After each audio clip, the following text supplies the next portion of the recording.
আরে ভাই, আমরা ঠান্ডাতে যা তা চাদর কিনি না, আমরা কিনি গুচি কা চাদর।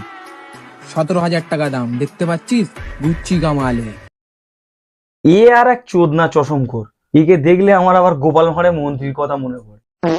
মানে লোক গাঁজা খেয়ে কতটা পরিমাণ বোকাচোদা হওয়ার পর এইরকম কাজ করে। 17,000 টাকা দিয়ে নাকি চাদর কিনেছে। মানে হ্যাঁ রে পাগলা দোচা, নিজেকে ব্র্যান্ড প্রমাণ করার জন্য 17,000 টাকা দিয়ে চাদর কিনতে হয়? একটা কাজ কর, তোর হাতটা দেখি।